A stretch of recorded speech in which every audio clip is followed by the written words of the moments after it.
Fancy outlet Mukunda jewellers లో mega వడ్డానం sale 2.0. నమస్తే రమగారు. నమస్తే జయ.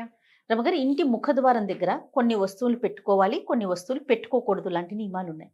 ఏమి ఉంచుకోవచ్చు? చాలా ఉంచుకోవచ్చు జయ. ముందు ముఖద్వారం శుభ్రంగా ఉంచుకోవచ్చు. ఫస్ట్ మొట్టమొదట సాధారణంగా అంటే మనని అడిగితే మన విధానమే కదా చెప్తాను జయ. అంతే కదా, సాధారణంగా మాట్లాడుకుందాం. సాధారణమైన ముఖద్వారాలు, వాకిళ్ళు శుభ్రంగా ఉండాలి ఎప్పుడు కూడా. ఇంటిని చూసి ఇళ్ళని చూడమంటారు. మన ఇల్లు క్లీన్గా, నీట్గా, టైడీగా, కళకళలాడుతూ కనపడితే మనతో చేసే ఉద్యోగ వ్యాపారాలు అవతల వాళ్ళకి సంతోషాన్ని కలిగిస్తాయి. ఇల్లు చక్కగా పెట్టుకుంటారు. ఇది ఒక కాంప్లిమెంట్ కదా. ఇప్పుడు ఇల్లు చూడంగానే క్లీన్గా ఉందనుకో, మన మీద ఒక పాజిటివ్ వైబ్ వస్తుంది అవతల వాళ్ళకి. ఇప్పుడంతా వైబ్స్ మీదే కదా నడుస్తుంది. అంతా వైబ్సే. నెగిటివ్ వైబ్స్ నాకు కొట్టేస్తున్నాయి, పాజిటివ్ వైబ్స్ మాకు వచ్చేస్తున్నాయి, టెన్షన్ వైబ్స్ కూడా మాకు వస్తున్నాయి. వాళ్ళు టెన్షన్ పడితే మాకు అంటుతోంది. వాటి మీదే మాట్లాడుకుంటుంది అంత. యంగ్స్టర్స్ అందరూ వైబ్స్ గురించే మాట్లాడతారు. చాలా పాజిటివ్ వైబ్స్ వస్తాయి నన్ను చూస్తే. అలాగే జరుగుతుంది. మన ఇల్లు కూడా పాజిటివ్ వైబ్ వచ్చేలాగా వాకిలి ఉంచుకోవాలి. ఎప్పుడో కిందటి పండక్కి 2 నెలల క్రితం కట్టిన మామిడి తోరణాలు తీరు, తాళ్ళు కడతారు, అవి తీయరు. పువ్వులు, బంతి పువ్వులు వేళ్లాడుతూ ఉంటాయి. అవి ఎండిపోయి కుంగి కునారెళ్ళిపోయి నశించిపోయి ఉంటాయి. కానీ అవే వేళ్లాడతాయి. పువ్వులు రాలిపోయి దారాలు మిగిలిపోతాయి. ఈ దారాలు గీరాలు ఉంచకండి.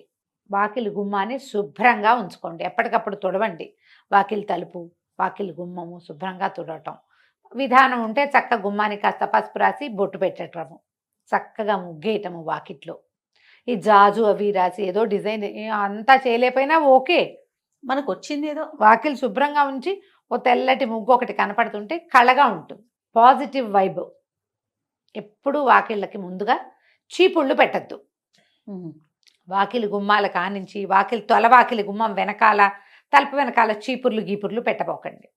చీపురు, చేట, బూజుకర్ర, చెప్పులు తలవాకిలి దగ్గర పెట్టద్దు. ఇవేవి మీకు పాజిటివ్ వైబ్ని కలిగించవు. వెగటుగా, ఆడ్ మ్యాన్ అవుట్ లాగా, ఉండకూడదు ఏదో ఉన్నట్టుగా అలాంటి భావాలు కలిగిస్తాయి. వాస్తురీత్యా చెప్పట్లేదమ్మా, జనరల్గా చెప్తున్నా. వాకిలి గుమ్మం ఎదురుగుండా చెప్పులు విడవకండి. గుమ్మానికి పక్కగా విడవటం అలవాటు చేసుకోండి. ఎవరింటికైనా వెళ్ళినా కూడా అంతే, గుమ్మం ఎదురుగుండా విప్పద్దు. చెప్పులు విప్పి గుమ్మంలోకి వెళ్ళండి. ఏదైనా ముగ్గేసుకున్నారట్టుగా ముగ్గులు తొక్కుంటూ వెళ్ళిపోబోకండి. పిల్లలు ముగ్గు తొక్కితే ముగ్గుంది తొక్కద్దు అని చిన్నతనంలో చెప్పండి. చాలామంది ఆడపిల్లలను కూడా చూస్తాను నేను. చక్కగా ముగ్గేసుకుంటారు ఎదురింటి వాళ్ళు, ఏమిటో ముగ్గులు తొక్కుంటూ పోతారు. ముగ్గు ఏదో ఒక పవిత్రమైన భావంతో, ఇప్పుడు వాళ్ళ ఫీలింగ్స్ కదమ్మా అవి. అంతే కదా, వాళ్ళ భావాలు, మనోభావం అది. దాన్ని తొక్కేస్తే ఎలాగా? తప్పు కదా. అవును. ఆ పని చేయకూడదు. ముగ్గులు తొక్కకూడదు, గుమ్మం తొక్కకూడదు. ఈ 2 నేర్పించాలి. గుమ్మాల మీద నిలబడకూడదు. చాలా మందిని ఇటీవల చూస్తాంటే, మామూలుగా మనం పసుపు కలర్ వేయించుకుని డిజైన్ వేయించుకున్నాం అనుకో, శాస్త్రానికి ఏదో ఒక పసుపు చుక్క పెట్టుకోవచ్చు. పండగలకి చక్కగా తోరణాలు కట్టడం, కలర్ఫుల్గా ఏవైనా తోరణాలు వేసుకునే వాళ్ళు కూడా కనిపిస్తారు.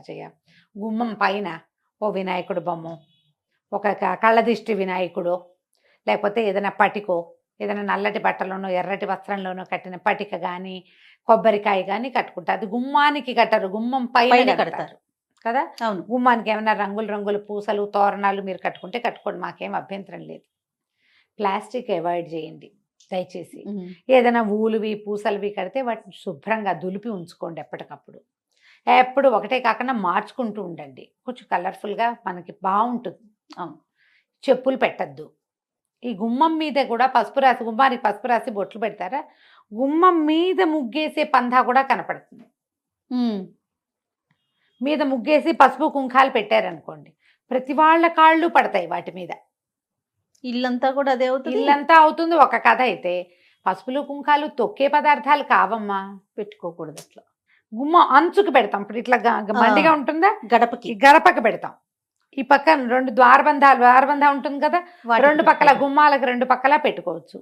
దీని మీద ముగ్గు వేసే అలవాటు ఉంటే వేసుకోండి. గుమ్మం మీద ముగ్గేస్తారు.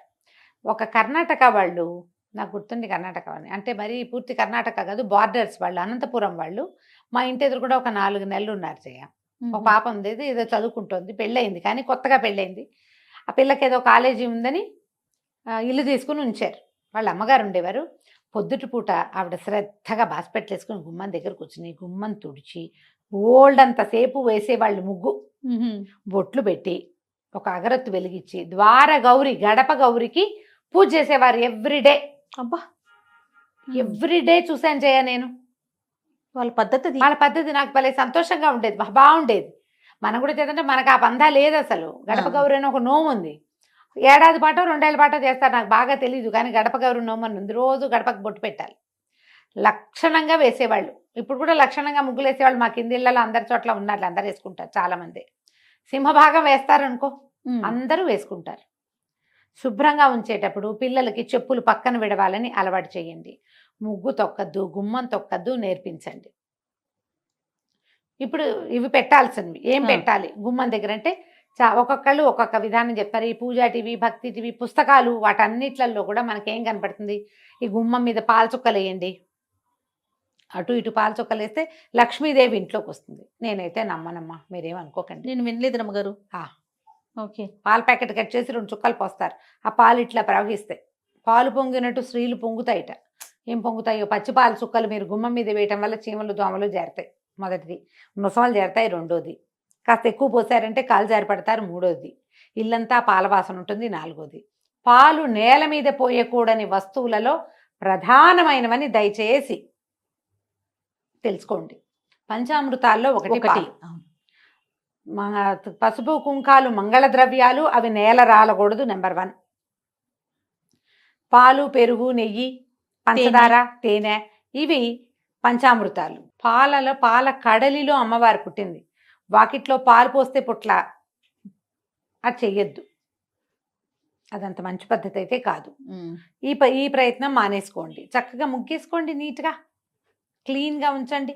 ఒక కాళ్ళు తుడుచుకునే పట్టా ఏదో వేసుకుంటాం లోపల బయట. అవును, బయట ముగ్గేస్తారు కాబట్టి లోపల పట్టా వేసుకోండి, సరిపోతుంది. గుమ్మం ఎదురుగుండా కొంచెం మంచి పట్టా ఏదైనా దేవుడిదో ఏదైనా పెట్టండి, చాలు. ఇంతే సరిపోతుందమ్మా. గవ్వలు పెడదామా, శంఖాలు పెడదామా, అదేదో పెడదామా, అవి ఏవి పెట్టినా కూడా మన తత్వం, మన పరిస్థితి, మన గ్రహస్థితి బాగుంటేనే లక్ష్మీదేవి వస్తుంది. వీటి వల్ల పెద్దగా ఏం ప్రయోజనం ఉండదు. ఎందుకు ప్రయోజనం లేని పనులు చేయటం? పెట్టడం ఒక ఎత్తు అయితే దాని శుభ్రత కదా, శుభ్రత తీసుకోగలిగితే పోనీ ఏమైనా ఏదో పెట్టుకోండి, మీ ఇష్టం. పెట్టకూడని వస్తువులు మొదటే చెప్పా, చెప్పులు పెట్టద్దు, చీపురు, చేట అలాంటివి పెట్టద్దు. ముఖద్వారం వెనకాల ఏ వస్తువులు పెట్టపోకండి. డోర్కి వెనకాల ఖాళీ ఉంచండి చక్కగా. తలుపు వెనకాల ఏమైనా తగిలించటము, గొడుగులు తగిలించుకోవటము చేస్తాం మనం. దాన్ని ఆనుకునే దాని వెనకాలే చెప్పులు స్టాండు పెట్టద్దు, అదొద్దు. పెడుతున్నారు ఐడియాస్, స్పేస్ సేవింగ్ ఐడియాలు. ఒక్క వాకిలి తలుపుని వదిలేసి ఇంట్లో ఎక్కడైనా స్పేస్ సేవింగ్ చేసుకోండి. ఈ ఒక్కటి మాత్రం వదిలిపెట్టండి. ఈ రకమైన స్పేసు, వైశాల్యము, ఖాళీదనము, ఇవన్నీ కూడా పాజిటివ్ ఫోర్స్. విశాలంగా కనపడడం, కోసీగా ఉండకూడదు. విశాలంగా కనపడాలి, తెరిపిగా ఉండాలి, శుభ్రంగా ఉండాలి. ఇవే మనకి పాజిటివ్ ఎనర్జీని తీసుకొస్తాయి. వాకిలి ఎదురుగుండా కనపడేలాగా ఏదైనా రంగులు, పువ్వులు పెట్టుకోవటము. గుమ్మంలో ఇచ్చి రాగానే కొంచెం కలర్ఫుల్గా పువ్వులు, నీళ్ళల్లో పువ్వులు వేసి పెడతారు. ఓ కృష్ణమూర్తి చక్కగా మురళి ఊదుతున్నవాడు, ఓ గోవు పిల్ల, ఆవు దూడ పెట్టుకుంటాము. అట్లా ఏదైనా కొంచెం బ్రైట్గా బాగా కనపడే రకంగా గుమ్మం దగ్గర ఉంచుకుంటే ఇల్లు కొంచెం పాజిటివ్ ఎనర్జీస్ని తీసుకుంటుంది. వీటిలలో మీ సొంత ఐడియాలు చాలా ఉంటాయి. అవును. వాళ్ళని వాకిలంతా ముగ్గులేస్తారు. వాకిలంతా వేసామనుకో, గుమ్మం దాటేటప్పుడు ఎట్ట దాటుతారు? అది ఇబ్బంది అవుతుంది కదా. ఆ ముగ్గు తొక్కకుండా రాలేరు కదా. చిట్టి ముగ్గు వేసుకోండి. ఏ పండగలప్పుడు పేద ముగ్గు వేసుకోవచ్చు. కానీ ఈ బాల్కనీస్ ఎంత ఉంటాయి అపార్ట్మెంట్లో, 5x5, 4x4 అంతే ఉంటుంది. వాకిలి నిండా ముగ్గేస్తే చక్కగా చిట్టి ముగ్గు చందమామలాగా వేయండి మధ్యలో. అవును. ఆ ముగ్గుల దగ్గర కూడా కొట్టుకుంటారు అమ్మగారు. ఎదురు బదురు గుమ్మాలు అయితే మేము మాది పెద్దది రావాలి, మీది చిన్నది రావాలి, ఇలాంటి ఇష్యూస్ కూడా. ఇద్దరు కలిసి ఒక కామన్ కన్వెన్షన్ పెట్టుకుంటే 2 ఇళ్ళకి సరిపడా పెద్ద ముగ్గేస్తుంది, అయిపోతుంది. అలా కూడా ఉంటాయి. ఇది మా వాకిలి, ఇది మీ వాకిలి, కొట్లాట్లన్నీ ఉంటాయి. మరి ఏం చేస్తాను చెయ్య. ఇప్పుడంతా అపార్ట్మెంట్లు వచ్చాక అన్ని సూక్ష్మంలో మోక్షాలే అవన్నీ కదా. వాకిలి గుమ్మానికి కుడి వైపులా ఎడం వైపున మీకు ఏదైనా బాల్కనీ ఉన్నా, తెరిపి ఉన్నా, ఏదైనా ఆకుపచ్చగా మొక్కలు పెట్టుకోండి. పువ్వులు పూసేవి పెట్టుకోగలిగితే మంచిదే. లేని పక్షంలో గ్రీన్గా కనపడేటట్టుగా ఏదైనా పెట్టుకోండి. ఆ ప్రాంతాలు కొంచెం శుభ్రంగా ఉంచుకోండి. అంతే చేయగలుగుతాం కదా, అంతకంటే అంతే. చేయగలమా? ఏమైనా చేయమని. ఇంకా అంతకు మించి ఇప్పుడు ఇంకేముంటాయి రమ్మగారు? ఇండిపెండెంట్ ఇల్లు అయితే మీకు మేము చెప్పేది ఏం లేదు. అంతే కదా, బ్రహ్మాండమైన ఇల్లు, మన ఇష్టం ఏదైనా చేసుకోవచ్చు. ఏదైనా చేయొచ్చు. గ్రీనరీ పెట్టచ్చు, చక్కగా నెమలి పించాలు పెట్టచ్చు, ఓ కృష్ణుడిని పెట్టచ్చు, ఓ వినాయకుడిని పెట్టచ్చు. మర్చిపోయాను రమ్మగారు, చెప్పుల స్టాండ్ బయట పెట్టుకుంటున్నాం కదా ఇప్పుడు అపార్ట్మెంట్స్ లో, చూద్దాం. దాని మీద పాత్రలు పెట్టి నీళ్లు పోసి పువ్వులు పెట్టేది కొంతమందిని చూస్తుంటాం. దేవుని ప్రతిమలు కూడా పెడుతున్నారు రమ్మగారు, అవి పెట్టుకోవచ్చా? ఏమంత వినటానికి బాగుండలేదు కదా. కదా, చెప్పుల స్టాండ్ మీద పెడుతున్నాము అంటే ఏదో వెగటగా లేదు, చెప్పులు తగులుతూ ఉంటాయి కదా.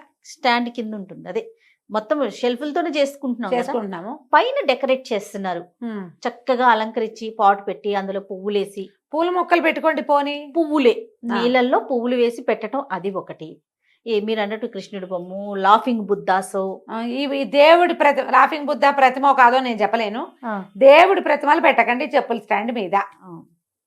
మీరు ఇది పళ్ళెంలో పోసి ఏదైనా పాత్ర, మట్టి పాత్రలు దొరుకుతాయి ఇప్పుడు, రంగులు రంగులు శిల్పారామంలోనూ అక్కడ దొరుకుతాయి. దాని నిండా నీళ్లు పోసి పువ్వులు పెట్టుకోండి మీ ఇష్టం.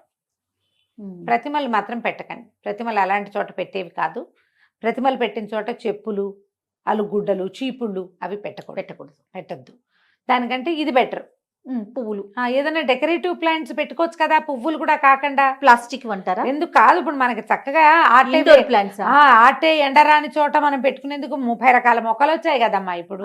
ఇండోర్ ఏమైనా ప్లాంట్స్ పెట్టుకోవచ్చుగా 2-3 ప్లాంట్స్ చక్కగా మంచి వస్తుంది. కొన్ని అయితే ఈ స్నేక్ ప్లాంట్ వాటితోటి ఇది ఆక్సిజన్ కూడా వస్తుంది అంటున్నారు బాగా. మరి అలాంటివి ఏమైనా చూసి పెట్టుకోండి హాయిగా. పువ్వులు కూడా అంత అడ్వైజబుల్ అయితే కాదు. పువ్వులు మనం తొక్కేవి పారేసేవి కాదు కదా, జాగ్రత్తగా ఉంచుకోవాల్సినవి. మరి ప్రయత్నం చేసి చూడండి, మీ టేస్ట్గా అనుగుణంగా ఏం కుదురుతాయో అవి పెట్టుకోండి. నేనైతే ఇండోర్ ప్లాంట్స్ చెప్తాను జయ, బాగుంటాయి. హాయిగా 2-3 మొక్కలు పెట్టుకుంటే పడతానే ఉంటాయి. ఎప్పుడైనా ఒకసారి చెప్పులు పైన పెట్టాల్సి వస్తే ఎక్కడ పెడతాం? ఈ దేవుళ్ళని, ఈ పువ్వుల్ని పెడితే వాటిని ఎత్తున పెట్టలేం కదా, పెట్టకూడదు కదా. దాని బదులు ఇలాంటివి ఏమైనా పెట్టుకుంటే సరిపోతుంది. రైట్ రమ్మ గారు, నమస్తే. నమస్తే జయ.